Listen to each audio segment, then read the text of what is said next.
Sekarang gampang, tinggal dilihat aja yang ada. Tapi yang penting mengantisipasi AI ini bakal kayak gimana. Ya, digital itu sebagai bagian, sebagai rumahnya, tapi AI itu di dalamnya. Saya sekarang akan bercerita, mudah-mudahan Pak siapa tadi yang ganteng banget dari Telkom? Pak Soma. Mohon maaf kalau ternyata karena saya belum berkoordinasi sama beliau, kalau obrolannya kemudian ada kesamaan gitu ya. Mudah-mudahan bisa justru jadi pengulangan yang baik. Kita itu untuk tahu ada di mana, where we are now is what we know now. Paham ya? Di mana kita sekarang adalah berdasarkan apa yang kita tahu sekarang. Dan ini yang akan dijadikan basis untuk memahami kemana AI itu akan bertumbuh. Pak Yasril, Pak Yuliadi mengalami era di mana nggak ada yang ngomongin internet, tahu-tahu dalam 1 tahun, 1 bulan semuanya ngomongin internet. Mungkin lo nggak mungkin tahu, nggak ngerasain ini. Mungkin lo masih kenceng, nggak mungkin ngerasain ini. Kenapa? Karena kejadian itu disebut sebagai Netscape moment. Internet itu sudah ada dari tahun berapa Pak? 1969. Ada yang udah lahir 1969? Ya kan? Internet itu sudah ada, tapi baru benar-benar diomongin, dirasakan, dikaitkan dengan kehidupan kita tahun 95. Kenapa? Si Netscape. Apa sih yang dilakukan oleh Netscape? Netscape itu kalau sekarang Pak Google Search. Jadi mereka membuat yang namanya browser. Tadinya internet itu untuk tahu informasi, kita harus key in program. Baru informasinya keluar. Sekarang dengan adanya front, tahu front ya? Razi ngomong gak itu kemarin? Bagian yang bisa dipahami oleh orang yang gak belajar komputer, dengan mudah dia bisa klik. Terus mendapatkan informasi. Meledaknya itu adalah tahun 1995. Bapak udah nikah waktu itu? Sudah ya. Di tahun itu dimana tahu-tahu semuanya ngomongin internet, betul gak Pak? Puncaknya adalah .com bubble tahun 2001. Banyak perusahaan yang rontok. Kenapa? Karena semuanya mengagung-agungkan internet, mengatakan kita akan bikin bisnis internet, 90%-nya gone. Ada yang bisa menebak itu? Enggak. Semuanya mengatakan ini akan terus ada. Apakah AI seperti itu? Wallahu alam. Walaupun saya akan sampaikan ada beberapa hal yang kayaknya bakal beda deh. Ya, nanti saya akan cerita gimana. Dan ini menarik ya. Internet itu tahun 68 di-announce. Tapi lagi-lagi, berapa tahun kemudian tuh yang matematikanya jago siapa? Coba dikurangi dengan 95. Berapa tahun kemudian? Berapa tahun kemudian? 27 tahun kemudian. Bagaimana dengan AI? Ini menarik ya. AI itu kalau buat saya itu mulai didengungkan itu tahun 2023, 2022. Betul nggak? Ya, beberapa tahun yang lalu. Tahu-tahu semuanya ngomongin AI. Pernah bertanya-tanya nggak sih? Kenapa ya? Ya. Dan basis dari AI itu apa yang disebut sebagai Google Cat Paper tahun 2009. AI itu secara serius dikembangkan. Kenapa? Karena ada beberapa orang engineer yang bilang gini, aduh, selama ini yang kita punya tuh kalkulator gede, tapi bukan kecerdasan. Paham ya? Contoh, kalau saya ngasih tahu Bapak, hitung berapa meja. Setiap meja ada 2 orang. Di beberapa meja ada yang orangnya 3, di beberapa meja ada yang orangnya 1. Berapa jumlah orang? Pada saat komputer melakukan perhitungan itu, dia bukan cerdas, dia itu cepat. Paham ya Pak ya? Sementara kalau pertanyaannya adalah gini, coba hitung orang yang ada di ruangan ini. Tidak ada instruksi, dan mereka bisa melakukan itu yang disebut sebagai kecerdasan. Dan karena asalnya bukan manusia, maka disebut sebagai artificial. Tahun 2009, kejadian itu terjadi dan dibuktikan dalam karya yang sangat ilmiah disebut sebagai Google Cat Paper. Ada yang tahu artinya? Cat Paper. Cat Paper. Tentang apa kira-kira? Tentang kucing. Kenapa? Karena pertanyaan yang diajukan ke 1000 komputer yang disambung adalah begini. Komputer, coba tolong cari apa yang trending di YouTube. Nggak disebut apa itu cat, nggak disebut, nggak ada instruksi carilah kucing, nggak ada instruksi apa itu kucing, nggak ada. Yang diminta adalah apa yang trending, dan yang muncul adalah informasi yang kala itu hanya bisa dipahami oleh engineer, tapi mereka kaget. Mesin ini bukan hanya tahu tren yang paling, ya YouTube ya, kalau semuanya pernah masuk ke YouTube pasti pernah palingnya sekali, kalau saya berkali-kali ketemu dengan kucing gitu kan. Karena mereka lucu, nyebelin gitu ya, kayaknya sombong gitu ya si kucing gitu kan. Dan Google dan yang namanya komputer yang di-assign oleh Google, 1000 komputer yang di-assign oleh Google memahami dari konstruksi pertanyaannya dan kemudian menjadikan itu sebagai rumusan permasalahan, dan kemudian dia menyebutkan bahwa yang namanya kucing itu bukan cuma yang berbulu, yang lucu, tapi kekucing-kucingan pun dia munculkan. Orang yang perilakunya kayak kucing dia juga munculkan. Paham ya? Ini ajaib. Di momen itu mereka kayak momen Archimedes waktu dia masuk ke tempat tidur, tempat berendamnya, terus air keluar sebesar berat tubuh dia. Artificial intelligence is real. Paham ya? Saya pelan-pelan nih. Ada pertanyaan nggak? Ngerti ya? Dan dari sini kemudian mereka memikirkan possibility yang nggak pernah terbayangkan sebelumnya. What if ini terus kita kembangkan? What if kita pasangkan mesin ini, kita jadikan dia bisa berkompetisi dengan manusia terbaik. Dan ada satu permainan yang lebih sulit, karena jauh lebih manusiawi daripada catur. Kalau catur itu aturannya sudah sangat jelas. Ya, jadi bisa main catur yang jago banget itu, maaf dengan para pemain catur handal, tidak dikategorikan sebagai kecerdasan. Tapi permainan yang Cina ini, Go sebutannya, ini permainan yang lebih manusiawi karena bisa digerakkan jauh lebih banyak variabelnya. Paham? Dan di sini tahun 2012 pemain terbaik tidak lagi bisa mengalahkan mesin. Di rentetan yang sama tahun 2012, 2013, 2014 sampai puncaknya tahun 2016, yang namanya kecerdasan intelektual itu, ya kecerdasan artifisial itu sudah lulus ujian SAT sebagai lulusan terbaik, sudah mendapatkan lisensi dari ujian lawyer paling sulit namanya bar exam, sudah berhasil menempuh ujian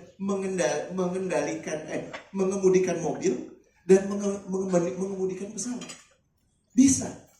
Belum diuji coba secara langsung dalam besaran, tapi mereka bisa mengantisipasi. Dan tingkat keamanan mereka, tingkat keamanan artificial intelligence dalam mengendalikan mobil itu 12 kali lebih aman daripada manusia. Jadi sebentar lagi profesi menyetir itu, supir itu kan jadi profesi yang kenapa? Karena lebih aman pakai mesin. Menarik ya? Semua mobil bahkan Pak, di Cina di beberapa kota uji coba mereka, pengemudi artificial intelligence sudah mengalahkan pengemudi manusia. Ya, contoh di Tianjin sama di Guangdong, ya pengemudi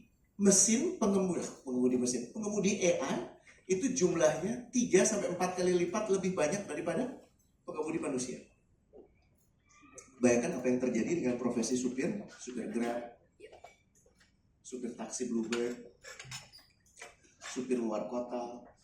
Dan lebih hebatnya lagi, mesin ini nggak akan minta naik gaji, betul ya Pak ya?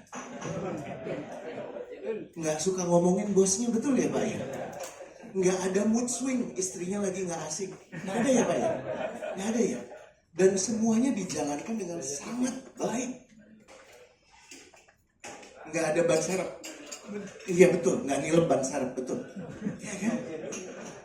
Dan nggak perlu istirahat. Cantik nggak Pak? Ini adalah salah satu AI generated model yang bertindak sebagai influencer dengan pendapatan $11.000 per bulan. Dia tidak real. Dia itu disusun feature-nya, bajunya, rambutnya dibuat sesuai dengan preferensi anak-anak muda kayak lu. Ya, yang bahasanya tidak mereferensikan ras tertentu, tapi merepresentasikan hal-hal yang buat laki-laki nggak berguna seperti kita. Dan tadi Bapak langsung zikir yang astagfirullahaladzim. Saya nggak munculin foto-fotonya, Pak. Kalau ditunjukkan lekuk tubuhnya, maaf ya Bu ya, kalau ditunjukkan lekuk tubuhnya itu lebih dahsyat lagi. Apa yang, kalau kita kan bilang gini, oh aku pengennya bahenol gitu, misalnya, astagfirullahaladzim. Tapi itu yang diucapkan. AI itu nggak perlu ditanyakan seperti itu. Dia bisa menebak dari yang Bapak suka lihat, dari reel yang lo siap hari pantengin, dari siapa yang lo follow, kira-kira feature yang paling disukai oleh orang Indonesia seperti apa. Dan ini yang paling disukai oleh orang-orang dari Middle East sampai Eropa, bukan Indonesia. Ya nanti kalau yang Indonesia bisa saya tampilkan kalau Bapak tertarik. Tapi saya tahu diri ada guru saya di sini. Saya nggak berani karena akan memunculkan zina mata. Ya, ini contohnya yang dari paling berhasil di Amerika Serikat. Kayak perempuan nggak? Banget ya. Bukan Pak, bukan manusia Pak. Ini AI Pak. AI yang mempersonifikasi perempuan. Wujudnya saat ini nggak ada. Nggak tahu nantinya punya cara untuk mewujudkan ini. Ya Pak ya. Ini bukan real. Ini bukan real. Jadi poinnya apa sih Coach? Poinnya begini. AI itu kecerdasan. Komputer itu computation, perhitungan. Dua dunia yang sama sekali berbeda. Kita ini selama ini mengasumsikan yang namanya AI adalah computation. Bukan Pak. Bukan. Bukan. Apa? Bukan. Dia itu bahkan saat ini bisa mendengarkan.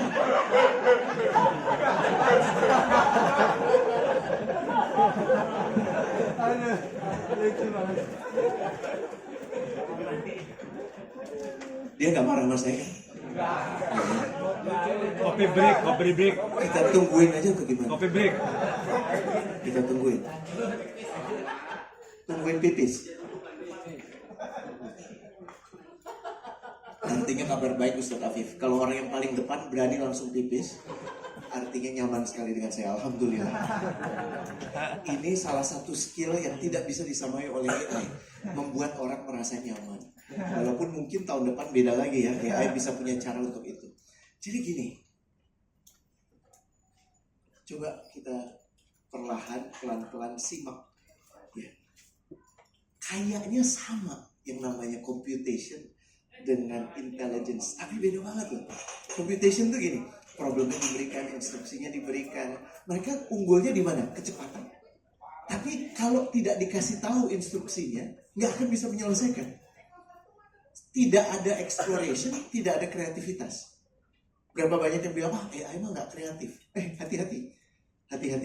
Ya, can handle complicated, difficult problem, tapi bukan yang kompleks. Ya, dan 2 kali 2 sama 2 juta sekian kali 1000 itu sama buat mereka. Pahami? Karena apa? Karena aturan 1, 2, 3-nya jelas. Nah, intelligence itu apa sih Coach? Intelligence itu problemnya bisa diberikan, tapi suatu saat ya, makanya disebutnya kalau sekarang AI nanti akan ada namanya AGI, Artificial General Intelligence. Ini tingkatan yang lebih tinggi lagi. Bukan Ainul yakin, tapi hakul yakin. Dia bahkan bisa mendefinisikan problem. Kalau udah itu terjadi, kita benar-benar harus mempertanyakan peran kita ini apa. Karena jangan-jangan yang selama ini kita permasalahkan, Bapak maaf ya, saya punten banget. Kalau saya ngelihat berita di Republik ini dengan berita di Amerika, dengan berita di internasional, itu beda banget. Kalau kita tuh ketertarikannya adalah gosip. Jadi sebenarnya tuh anak Ridwan Kamil bukan sih? Bener gak? Iya kan? Kita tuh pengennya, jadi dia tuh sebenarnya ke hotel itu ngapain sama si Ano? Nggak jauh dari situ, maaf ya. Tapi kita nggak pernah benar-benar tertarik untuk menjawab pertanyaan kapan kita bisa beralih dari sumber energi fosil ke sumber energi baru terbarukan. Kita nggak pernah mempertanyakan gimana meningkatkan keimanan secara kolektif. Nggak ada. Nggak benar-benar di masjid aja, betul ya? Betul ya? Makanya bentuk kesuksesan buat saya adalah kalau masjid Bapak mayoritasnya itu anak-anak yang ngantuknya kayak dia tuh. Ya, dan mereka datang untuk sholat. Itu bentuk keberhasilan. Maaf ya Pak, kalau yang datang itu seumur kita, saya 53, saya ke atas. Itu tanda, ya katakanlah tanda ketidakberhasilan. Dan terlebih masjid bukan dibuat, cuman direduksi menjadi tempat sholat. Tapi nggak ada dialog, nggak ada percakapan, nggak ada perdebatan, nggak ada keilmuan. Tidur aja nggak boleh. Iya kan?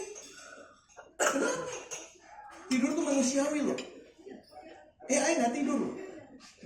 Jadi bisa tidur itu bentuk kemanusiaan. Dan itu pun dilarang. Kan lucu.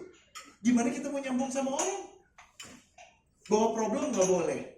Tapi diminta untuk berkontribusi. Gimana? Ya, lihat. Problemnya diberikan. Jadi AGI Pak. Apa itu AGI? Aku lupa. Problemnya sudah tidak perlu diberikan. Problemnya mereka yang mendefinisikan.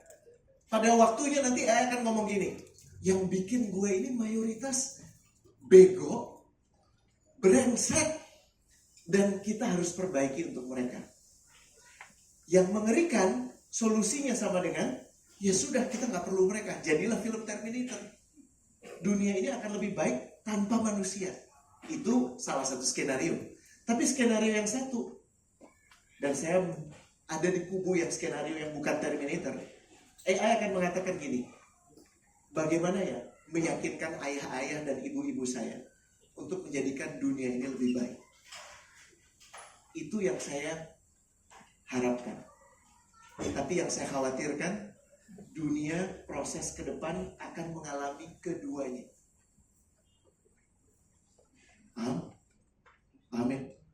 Jadi jangan ada perkataan bahwa AI itu nggak kreatif. Jangan ada lagi yang bilang, oh gua aman. Nggak ada Pak. Nobody is safe. Saya kasih tahu ya gimana ya. Sorry, di sini ada pertanyaan nggak?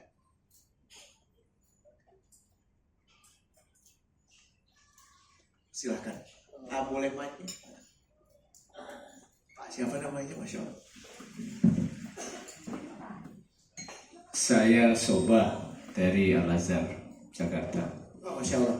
Saya ingin memadukan, nggak tahu, AI ini kan basicnya intelijen. Intelijen itu kalau dalam kajian Islam kira-kira al-aqlu gitu ya. Bahkan ciptaan Allah pun dalam konsep Islam kan tidak cukup hanya dengan akal. Tapi dipadukan untuk menjadi ulul albab itu dengan al-qalbu, yaitu hati. Nah, kira-kira ke depannya akankah AI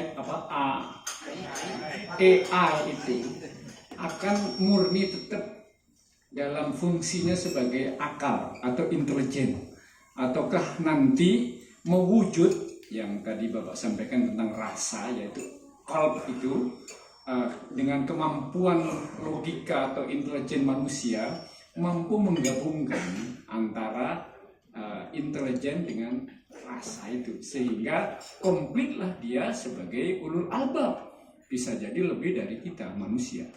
Terima kasih. Wah, Masya Allah, Pak Soba. Itu pertanyaan yang orang-orang cerdas yang juga orang-orang beragama pertanyakan dan coba terus jawab. Saya rekomendasikan ada satu penulis namanya Mo Gaudat yang Bapak simak hari ini. Itu tulisan dia Muslim, betul kan?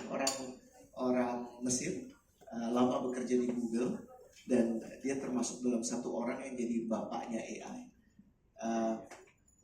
Ini kita masuk ke ranah wacana ya Pak ya. Jadi saya tidak bisa memberikan jawaban definitif, tapi saya bisa mengilustrasikan jawaban potensial dari pertanyaan Pak Soba yang baik sekali itu tadi, bahwa buah itu nggak akan jatuh jauh dari pohonnya. AI itu karya manusia. Sebaik-baiknya AI adalah semua kebaikan manusia. Seburuk-buruknya AI adalah semua keburukan manusia. Jadi yang menjadi kunci saat ini ada di ranah namanya ethical AI, dan itu saya nggak akan bahas di sini. Kita mungkin bisa ngobrolkan terpisah. Ethical AI itu adalah bagaimana alat ini difungsikan seoptimal mungkin demi kemanusiaan untuk kemanusiaan. Ya Pak ya. Dan walaupun call-nya itu terkesan artificial, tapi paling tidak esensi yang disampaikan itu tidak jauh berbeda. Ya, saya paling baru bisa memberikan jawaban itu. Adakah peluang itu besar? Makanya masjid harus terlibat di dalam pembentukan ethical AI. Ya. Masjid itu harus punya daya dorong kepada pemerintah untuk memberikan masukan terkait kebijakan-kebijakan. Ya. Dan kita masih berhentinya di kebijakan NBG. Problemnya kan itu. Ya. Maaf ya, ini salah Ustaz. Ya, dan itu sesuatu yang menurut saya ya kelemahan manusia. Ya, hanya bisa memikirkan nafsi-nafsi. Ya, hanya bisa memikirkan tidak jauh dari apa yang bisa saya dapatkan, keluarga saya dapatkan. Dan bukankah itu memang struggle kita di dunia ini? Pada waktunya karena AI itu logis dan dia tidak emosional, dia akan sampai pada satu kesimpulan bahwa pencipta gue itu serakah ya? Pencipta gue itu mau menang sendiri ya? Yang kita tunggu jawabannya dan kita pengaruhi jawabannya adalah ya udah kita tuntaskan saja pencipta kita ini. Kita nggak butuh mereka, atau kita pastikan dominasi dari pencipta kita adalah orang-orang yang paling tidak nafsi-nafsi, orang-orang yang taat beragama. Dan semakin kesini AI semakin cerdas. Nanti saya akan lanjutkan ya Pak ya. Itu mereka bisa menunjuk kita salah. Jadi ada correctional effort dari AI. Dan mereka tahu. Ini menarik ya. Pernah dengar siapa sih bule itu Ustaz? Ya, hey ChatGPT, if you were like me looking for religion, which religion you choose? Ya, Mary Jane kalau nggak salah. Ya, perempuan blonde orang Australia. Dan jawaban-jawaban dari AI itu sangat apa ya? Karena pinter ya. Orang pinter kan nggak bisa dibodohin ya Pak ya. Ya, kalau ada orang pinter bisa dibodohin, itu dia membiarkan dirinya dibodohin atau dia takut karena kalau nggak anaknya diculik gitu ya, atau bisnisnya diambil. Tapi AI kan nggak punya kepentingan itu. AI akan bilang nggak sinkron cerita tentang Yesus, tentang Nabi Isa, bahwa penulis Bible pernah ada yang bertanya itu sama sekali dari buku yang sama itu ditulis dari 18 orang berbeda. Dan dia bisa mengetahui ayat-ayat Bible yang ternyata memang nggak mungkin, nggak make sense. Bagaimana dengan Quran? Masih terus diuji. Ya. Dan ini yang menurut saya menarik sekali. Ya, dan saya ingin bapak-bapak juga terlibat di dalam, bukan cuma memantau jadi penonton, gol gitu, bukan. Tapi terlibat di dalam percakapan ini. Ya Pak ya. Makasih ya Pak Soba ya. Paham nggak angka-angka itu? Salah satu ukuran intelligence itu ada 18. Jadi ada kecerdasan emosional, ada kecerdasan matematik, ada kecerdasan geometrik, ada kecerdasan macam-macam. Tapi secara overall disebut sebagai intelligent quotient. Elon Musk itu 155 Pak. Mendiang Einstein itu 163. Mendiang Stephen Hawking itu 178. Ya. Rata-rata orang Indonesia itu 90. Ya. Dengan MBG bisa jadi karena keracunan jadi 88. Gue kayaknya nggak diundang lagi sama Ustaz. Maaf ya. Ya. Tapi rata-rata orang Indonesia segitu, bisa dibayangkan. AI berapa ya Pak? AI itu cerdas dan semakin cerdas. Bapak tahu yang namanya Moore's Law. Moore's Law itu adalah hukum yang mengatur ranah teknologi, bahwa teknologi itu akan berlipat dua setiap 12 bulan dengan harga yang separuhnya. Jadi untuk Pak Soba mengalami ya Pak ya, era Pentium 386 ngalamin? Mungkin lo nggak tahu, ya kan? Yang kalau nyalain komputer tuh bunyi gitu kan? Kita harus nunggu 2 menit gitu, untuk mereka akan nggak pernah ngalamin. Itu Moore's Law berapa kali Pak tadi? Tiap 12 bulan apa yang terjadi? Kecepatan bertambah berkali 2, kemudian harga berkurang separuh. Itu teknologi. AI kecerdasannya itu berlipat setiap 5,2 bulan. Dan ini semakin cepat. Jadi bukan terus 5,2 bulan, tapi bisa jadi dalam waktu beberapa tahun ke depan dia bertambah cerdas setiap 2 bulan. Saya kasih tunjuk ya.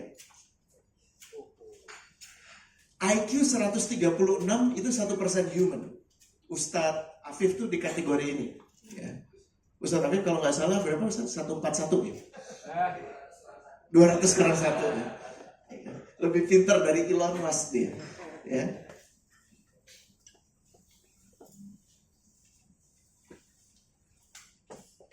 Sorry.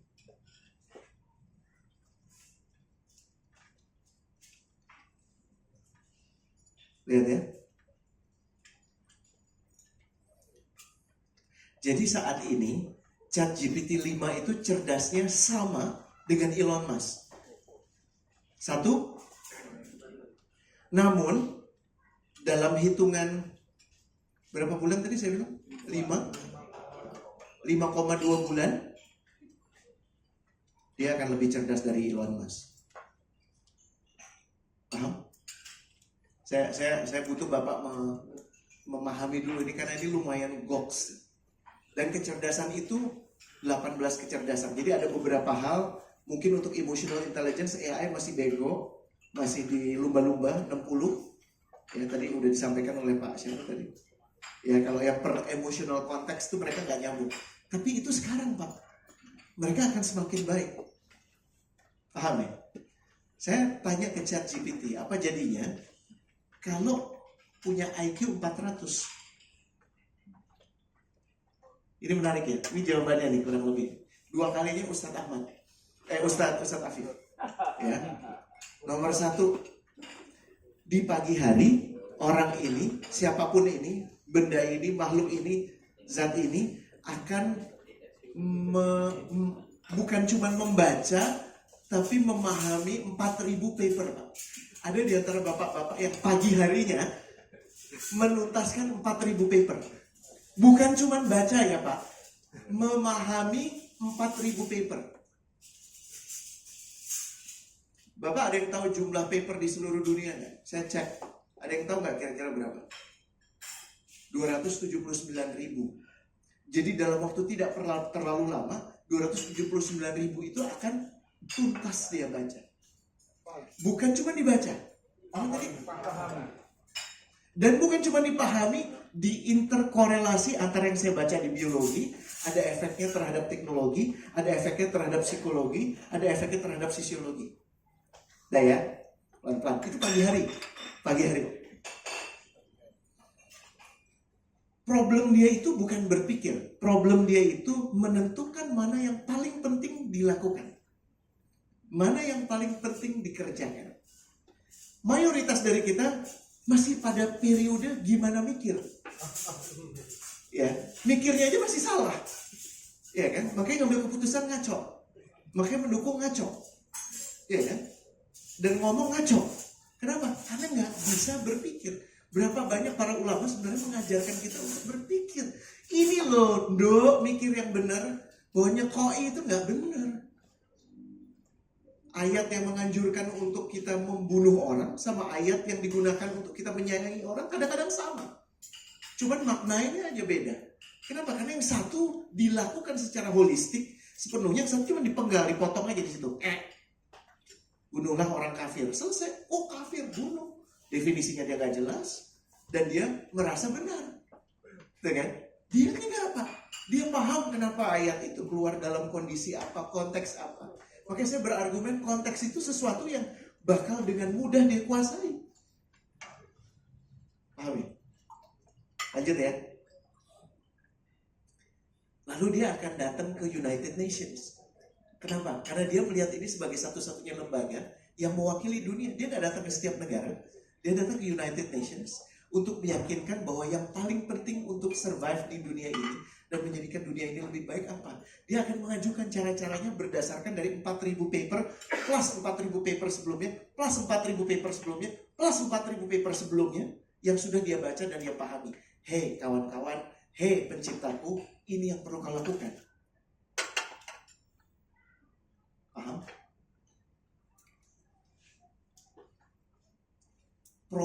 Pemberian dia terbesar itu bukan solving problem, tapi membuat orang berpikir secara berbeda. Pak, sejak saya pakai AI, ini promo dikit boleh Ustaz? Buku saya sebentar lagi namanya Rumus Anti Nganggur itu keluar. Pastikan ya Pak, yang dibeli. Karena penulis itu senang bukunya dibaca, tapi penulis senang bukunya dibeli. Buku ke-12 saya ini akan jadi buku yang saya tulis terakhir. Karena selepas ini saya nggak mau lagi nulis. Karena nulis itu sudah sangat dipahami, dia udah bisa menyerupai tulisan saya. Jadi yang saya akan lakukan nanti, saya cuma bikin dialog, ngobrol seperti ini dengan bapak-bapak. Terus beberapa dari bapak yang tertarik, Pak Soba, Pak Yasril, Pak Edi, saya kumpulkan, kita ngobrol, terus saya rekam obrolan itu, dijadikan transkripnya, saya akan minta AI jadikan satu chapter. Saya dengan adanya ChatGPT 5.0, makanya Pak, bayar. Pak, ini kayak Bapak punya Einstein, Mozart, Ibnu Sina, Ibnu Khaldun di lemari. Yang tinggal Bapak tanya. Cuman problemnya, kita nggak pernah merasa perlu nanya kan? Karena kita ngerasa udah tahu semua. Nggak ada yang bisa ditingkatkan. Paham ya? Jadi bayar Pak, $20 itu murah. Untuk bisa mendapatkan akses yang seperti itu. Karena ChatGPT 5 dengan 4,5 bedanya jauh Pak. Jauh banget. Bayar Pak. Ya. Gue nggak dibayar sama ChatGPT ya. Tapi saya dengan menggunakan ChatGPT, saya merasa kinerja saya, IQ saya, itu nambah minimal 20 Pak. Kemampuan saya melihat yang tadinya saya tidak lihat, itu meningkat aja. Paham ya Pak ya? Dulu saya anti banget yang namanya AI. Saya pikir ini apa sih nanti akan berlalu. Saya nggak merasa seperti itu sekarang Pak. Walau-walau. Tapi ini membantu saya untuk memahami konteks. Ya tentunya saya harus padukan dengan para guru. Ya, untuk memahami kenapa ya esensi dari ayat ini. Surat Al-Muzammil itu kenapa ya banyak membahas itu. Arahannya tuh apa ya sebenarnya? Kenapa kok disambungkannya dengan Al-Mutaffifin? Kenapa kok mutrofin disebut berkali-kali? What does it mean? Maksudnya apa sih? Berbisnis tuh kayak gimana sih? Keluar semua Pak. Bapak gak mau baca? Play. Bapak gak mau pakai bahasa Inggris? Bahasa Indonesia. Bapak gak mau pakai bahasa Indonesia? Bahasa Jawa. Jadi gak ada alasan. Satu-satunya alasan yang membuat kita masih jadi katak dalam tempurung, bukan ya? Katak yang direbus. Itu karena kita gak mau mengambil langkah-langkah. Malamnya orang ini, makhluk ini, benda ini, ya, memahami semua, tapi harus memahami bahwa pemahaman semua itu belum dipahami oleh yang lain. Ini yang disebut sebagai hakam, betul ya Pak ya? Udah bukan akal lagi, tapi ini udah kebijaksanaan, udah hikmah. Kenapa ada al-haq di situ namanya? Paham ya? Kita masuk, udah habis ya Pak? Oke, saya sudahi sampai di sini. Wassalamualaikum warahmatullahi wabarakatuh. Waalaikumsalam warahmatullahi wabarakatuh. Kita beri aplaus untuk Coach Rene, luar biasa. Beliau Masya Allah. Ini gambarnya nanti bisa dijelaskan di lain waktu, Coach. Baik. Tentang kehidupan ini, di tempat kita berdiri ini, di tempat kita meeting ini, sekitar 100 tahun lalu ada orang-orang yang juga berkumpul seperti kita, yang mentemakan satu hal yang kala itu teramat penting, yang sekarang kita tidak tahu yang mereka bahas, kita tidak tahu siapa mereka. Saya kasih konteks lain. Berapa banyak di antara bapak-bapak dan ibu di sini yang bisa menyebut secara gamblang nama lengkap kakeknya kakek? Paham ya? Nggak ada ya? Saya pun nggak bisa. Ya, jadi bisa bayangkan saat kita akan melalui pintu yang namanya kematian, pintu menuju keabadian. Istri kita bersedih untuk waktu tertentu, anak kita bersedih pada waktu-waktu tertentu, dia akan mengingat kita. Pada waktunya cucu kita mungkin akan diceritakan tentang kita, punya pengalaman dengan kita, tapi pada waktunya kita akan fana, dilupakan. Ya. Kecuali satu, kalau Ustadz Afif ngajarin saya di Al-Insan, ya, di situ disebutkan, bukankah sepanjang sejarah kejadian manusia itu mengasumsikan alam semesta itu 13,8 miliar tahun, bumi itu 14 miliar tahun. Di antara tahun itu yang sejarah mencatat itu mungkin 20.000 tahun yang lalu, yang sekarang catatan itu masih berusaha kita maknai. Namun korelasi kita ditetapkan oleh Allah bahwa hubunganmu denganku itu sejak kau diciptakan hingga tidak terbatas nanti. Makanya satu hal yang menjadi pedoman, kita berpaling, kita menuju kepada hubungan kita yang paling otentik, hubungan kita yang paling awal sebelum sejarah terjadi adalah dengan Allah. So pertanyaannya adalah, apakah dengan memahami semua ilmu baru termasuk ChatGPT ini bisa membantu saya, keluarga kita, dan masyarakat kita untuk jadi lebih mendekat kepada Allah. Dan itu kalau bisa difungsikan dan diaktifkan, dimaknai sebagai langkah-langkah nyata dalam tempat mulia yang Bapak Ibu kelola, ini akan jadi satu jariah yang tidak ada habis. Terima kasih. Luar biasa. Kita beri aplaus kepada Coach Rene Soehardono. Hadirin yang berbahagia, kita saksikan penyerahan cenderamata dari Kepala Divisi Infocom Jakarta Islamic Center kepada Coach Rene. Silakan tugas.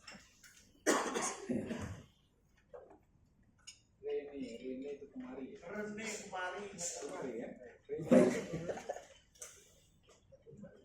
Silakan di sini Pak Rene. Gimana?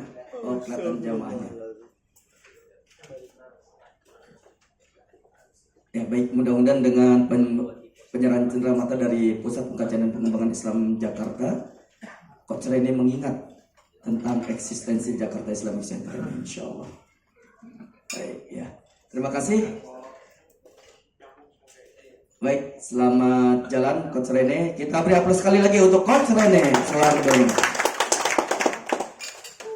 Baik hadirin yang berbahagia, para peserta, kita acara selanjutnya ada satu materi lagi terakhir yang akan disampaikan oleh Coach selanjutnya.